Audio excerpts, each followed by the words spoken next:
e fazendo-nos entender a cada dia a nossa missão aqui na terra, tanto para pessoas que servem ao Senhor com sinceridade nesse mundo cruel. Então vamos ler que a palavra do Senhor que se encontra aqui no Evangelho escreveu São João, capítulo 4. João, capítulo 4.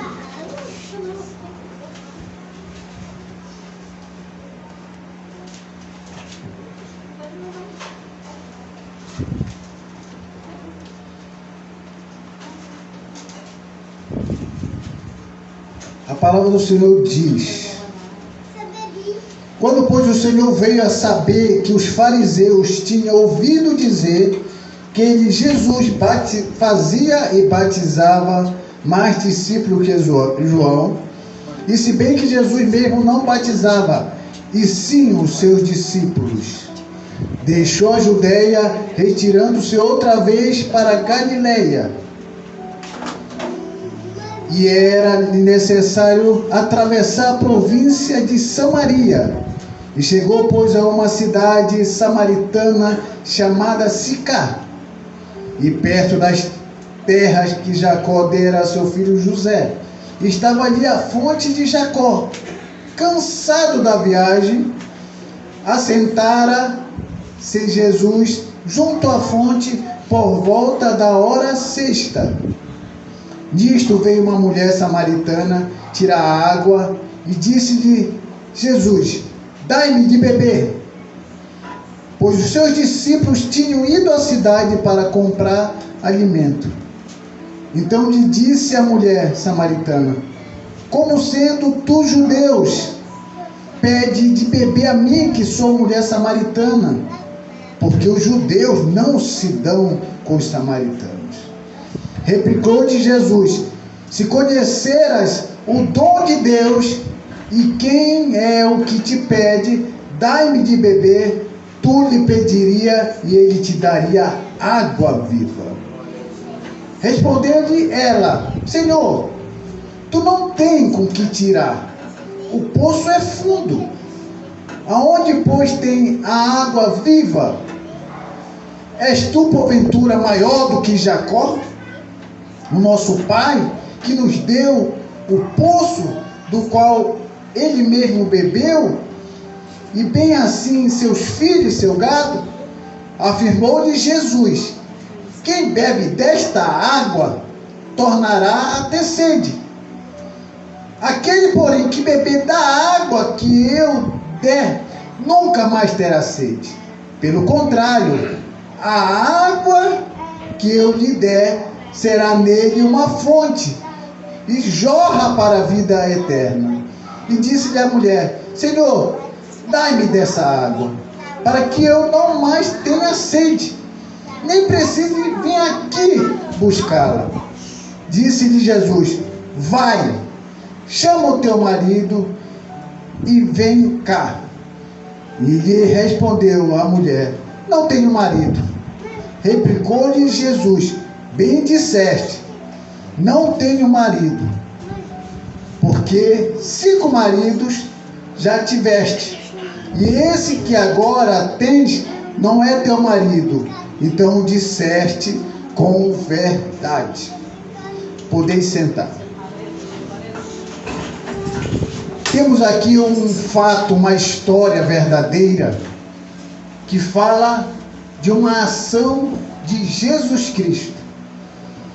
Todos nós sabemos que, se queremos andar como Cristo andou, nós precisamos ler a palavra e entender como Jesus agia, como ele tratava as pessoas, como ele olhava para os pecadores, como ele olhava para os pobres, como ele olhava para os necessitados.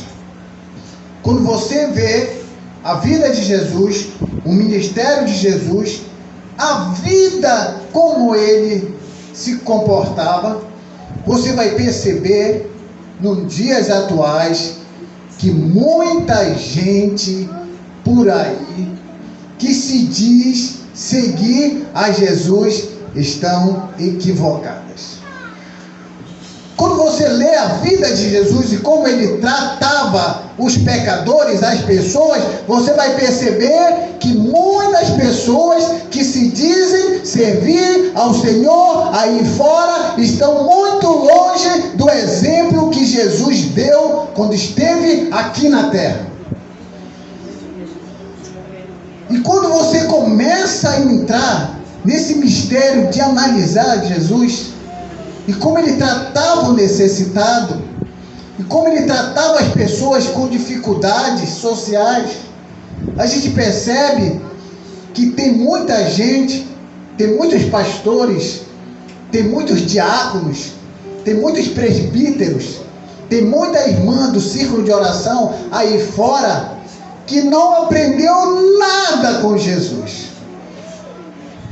não sabe nada sobre Jesus. Usa-se o nome de Jesus, mas não sabe nada sobre Jesus. E o amor a Deus e ao próximo passa distante. Mas nós temos um caso aqui. A Bíblia diz que Jesus era necessário passar por um lugar chamado Sicar. Por que havia uma necessidade de passar por esse lugar chamado Sicar? Porque era um lugar que, para a visão dos judeus, era um lugar impuro, um lugar onde havia pessoas que não eram consideradas puras. Quem são eles? Os samaritanos. E tudo prova que quando Jesus pede água para a mulher fica brava, a mulher se assusta, a mulher diz: mas como? Você que é judeu me pede água? Eu que sou uma mulher samaritana? Você não sabe que nós não temos comunicações entre nós? Você não sabe que nós somos desunidos? Você não sabe que vocês, judeus, não gostam de nós? Porque vocês acreditam que todo judeu é raça pura, que todo judeu é escolhido por Deus, e que todo judeu tem os privilégios de Deus, e que nós somos desprezados. Nós somos samaritanos. E os samaritanos, segundo a história, que se desenvolveram e se misturaram com os assírios, para os judeus, os samaritanos não tinham a raça pura. Os samaritanos não eram privilegiados. Os samaritanos não eram escolhidos. Essa era a visão dos judeus em relação aos samaritanos. E quando voltamos para o nosso tempo, parece-me que a história se repete, em que tem muita gente dentro da igreja, olha para o pecador com desprezo, olha para o fraco na fé com desprezo, olha para aquele que está lá em outra denominação com um desprezo. Não, se não fizer parte da nossa denominação, se não fizer parte da placa da nossa igreja, não é uma raça pura, não é um escolhido de Deus. E Jesus ignora isso. Jesus era judeu, mas não seguiu a regra judaica de desprezar os samaritanos. Jesus nunca olhou aquela mulher como uma raça impura. Jesus olhou para aquela mulher como uma alma que necessita de salvação, e que necessita de aconselhamento, e que necessita de amor. Todos que andam dentro das pisadas de Cristo não condenam as pessoas aí fora. Graças a Deus que isso está acabando nesse século 21 em que vivemos. Mas eu lembro que quando eu era criança, com meus 7 anos de idade, existia uma classe de pessoas que se diziam crentes, que eram como judeus. se achavam os santos da terra, as pessoas perfeitas da terra, e que só diziam que eles somente iriam para o céu. Então essa classe dos anos 80, dos crentes santarrões, que não andavam segundo o exemplo de Cristo, olhavam para os católicos e diziam: eles não vão para o céu. Mas era um povo ignorante, era um povo que não andava nas pisadas de Cristo. Mas hoje, graças a Deus, tanto pela evolução e pela mentalidade do povo, e graças a Deus por esse ministério, Igreja Primitiva Amor ao Próximo, podemos dizer ao povo, podemos dizer às pessoas da Igreja Católica: vocês são nossos irmãos. Assim como Deus nos ama, Deus ama vocês também. Assim como Deus prometeu a salvação para protestante, Ele também prometeu a salvação para o povo católico, e o povo católico também, uma vez que reconhece Cristo que morreu na cruz pelos seus pecados, também serão salvos igual nós que somos crentes. É porque nós temos uma definição de crente como um povo separado. Mas o que significa a palavra crente? Crente é aquele que crê. Se você crê em Deus, você é crente. Isso quer dizer a palavra crente. Mas pegaram essa palavra e disseram: nós somos dono dessa palavra. Essa palavra nos pertence. E toda pessoa que não for crente vai para o inferno. Só que Jesus nunca ensinou isso para ninguém aí na terra. Jesus nos ensinou a ter amor pelo próximo e não julgar ninguém pela aparência. Olhou, avaliou, e ainda pior de tudo, atribui a Deus que foi Deus que disse. Deus não falou nada. Cuidado, que a conta vem. E aí Jesus pede água para essa mulher. Essa mulher diz: por que ele está pedindo água? Porque ele era judeu, era samaritana. Jesus quebra isso aí. Jesus: não, eu não tenho nada a ver. Aqui é uma outra coisa, aqui é uma outra pegada, aqui é um outro pensamento. Não vá, irmão, não vá pelo pensamento de muitos crentes aí fora. Tem crente aí fora que é tão fanático na placa da igreja, que quando você não faz mais parte daquele ministério, nem a paz do Senhor Ele te dá na rua. Infelizmente é assim. Fanatismo pela placa de igreja. Se essa igreja aqui, as outras vão para o inferno, mas essa aqui vai para o céu, né? Fanatismo. Jesus disse: eu não sou do grupo dessas pessoas. Eu vim pregar a salvação. Nós viemos pregar a salvação. Não viemos para ficar preso em lugar nenhum, em placa nenhuma. Nós viemos para pregar a salvação. Então ele prega para aquela mulher. Ele fala da água da vida. Ele fala de algo que podia jorrar na vida dela.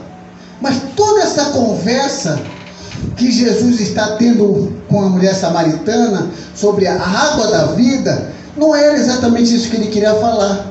Isso foi só para começar a conversa. O que ele queria saber mesmo da mulher samaritana era sobre a vida dela.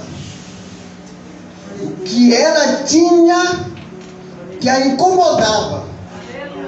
Deus queria saber por que ela estava indo naquele horário pegar água. Por que ela não foi mais cedo? Jesus estava preocupado com a vida daquela mulher. Jesus não estava preocupado para querer saber se ela era de alguma religião, se ela fazia parte de alguma igreja. Não, Jesus estava preocupado com a vida dela. Porque essa mulher está vindo a esse horário pegar água, sabendo que de manhã a água está limpa? Por que ela não está com as outras mulheres? O que tem nessa mulher que ela está envergonhada? Ela está preocupada. Jesus queria saber da vida dela para trazer solução. Não é saber da vida dela para ficar espalhando para os outros, mas saber da vida dela para trazer solução. E aí ele começa a falar sobre a água da vida, e a mulher começa a conversar, ele começa a criar um vínculo com ela. Tem muito crente que não sabe o que é isso. Você, quando vai conversar com o pecador, que você julga ser pecador aí fora, você tem que criar um vínculo para depois você falar aquilo de Deus. Então ele cria um vínculo com a mulher, e lá no finalzinho da conversa, falando sobre a água da vida, ele fala algo interessante para a mulher, para entrar na vida da mulher. Chama lá o teu marido. Agora sim. Agora começa a conversa de Jesus em relação àquela mulher.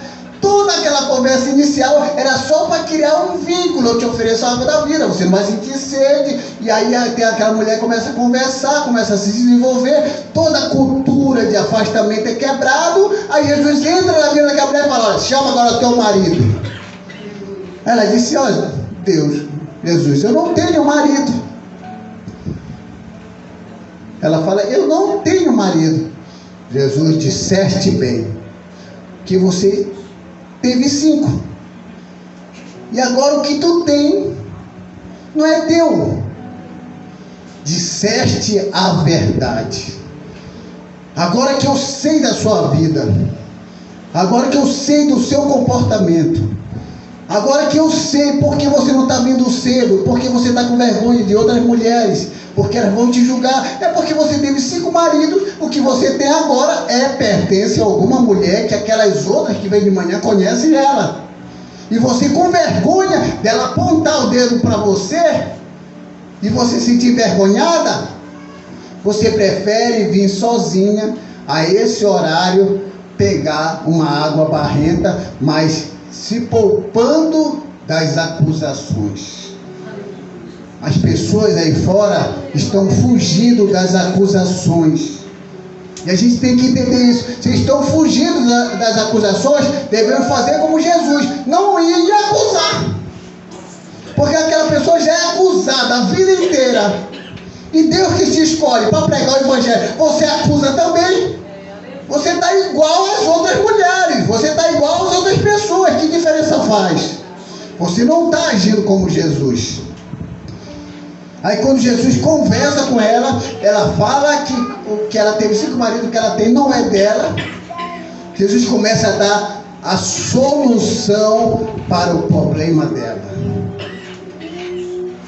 Uma coisa Jesus resolveu na vida daquela mulher: se você quer ir bem daqui para frente,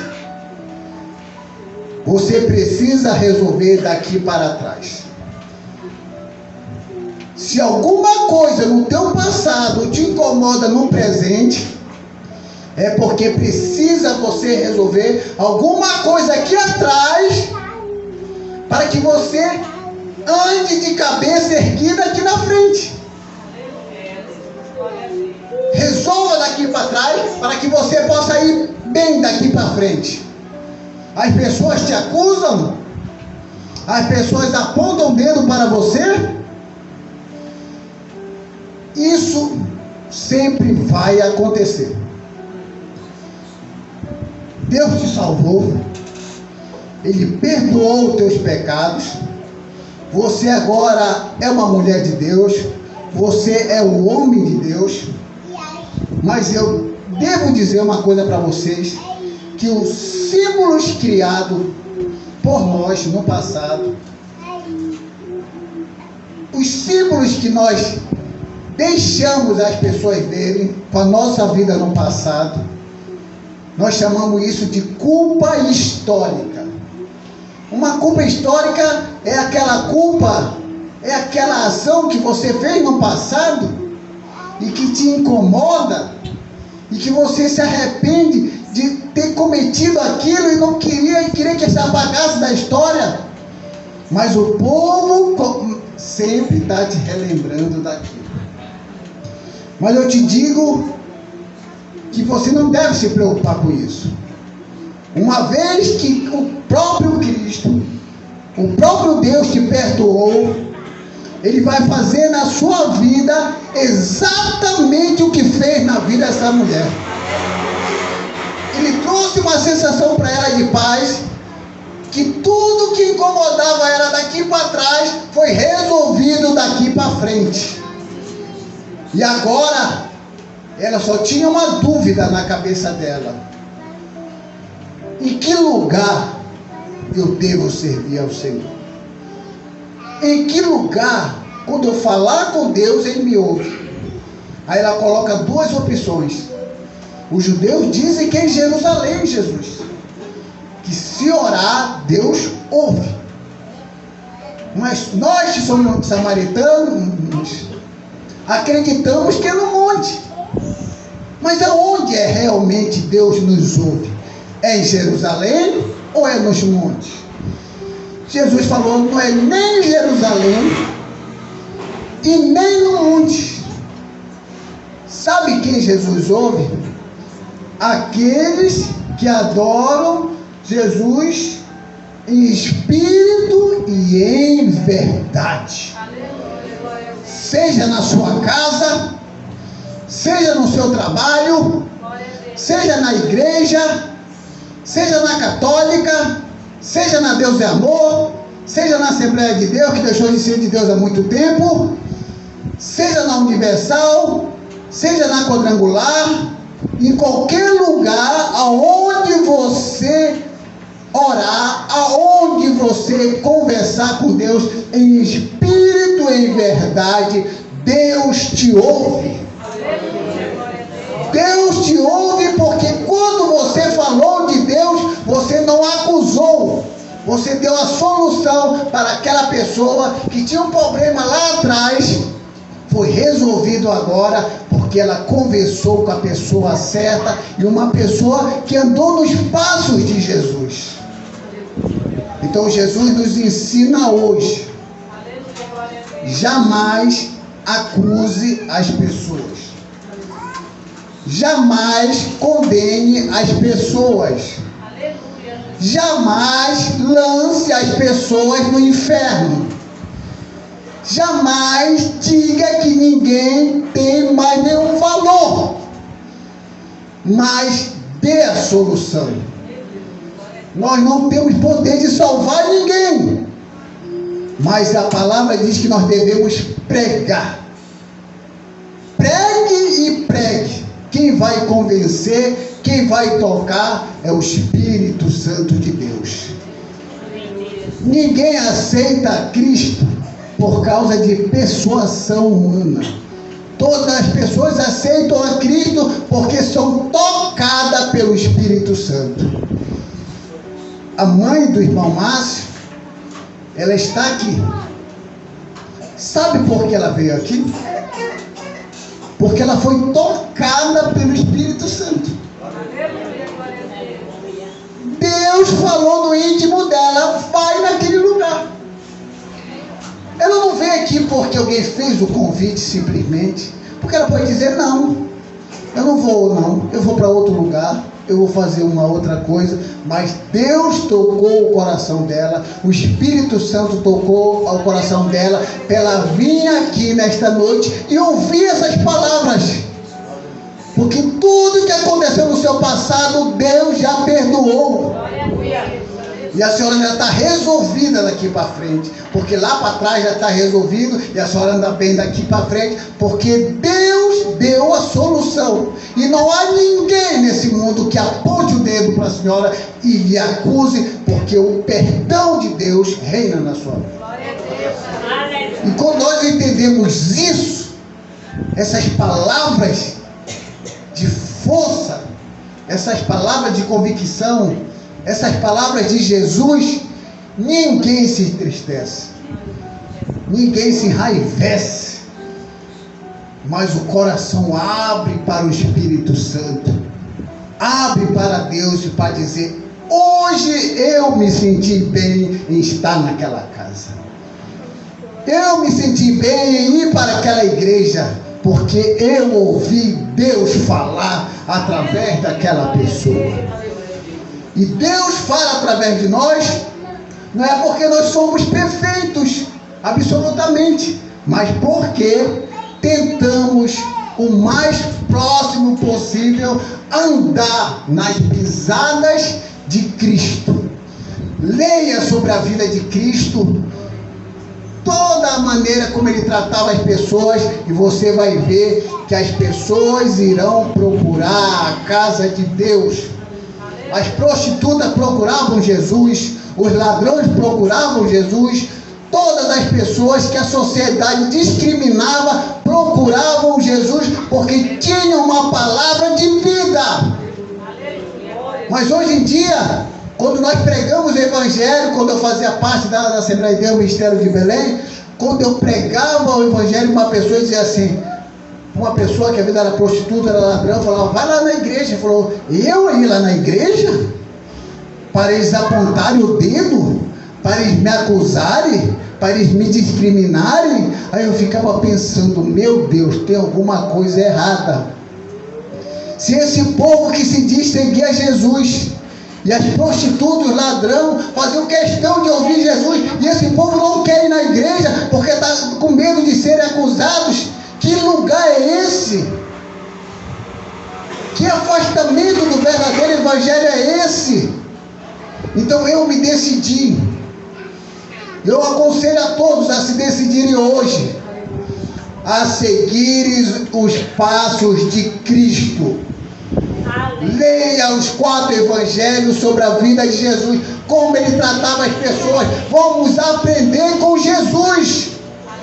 Se você aprender com Jesus, você não vai maltratar ninguém, você não vai acusar ninguém, você só vai abençoar, só vai sair bênção da sua boca, só vai sair esperança da sua boca. E as pessoas precisam disso nesse mundo de sofrimento. Essa é a grande realidade. Assim como Jesus entrou na vida daquela pessoa e trouxe solução, cada um de vocês serão instrumentos de Deus na vida de alguém. Quem é esse alguém? Só Deus sabe, e você, porque Deus vai mostrar para você. E essas palavras de bênção sejam manifestas na vida de vocês, em nome do Pai, em nome do Filho e do Espírito Santo, e que Deus abençoe a todos. Amém, amados.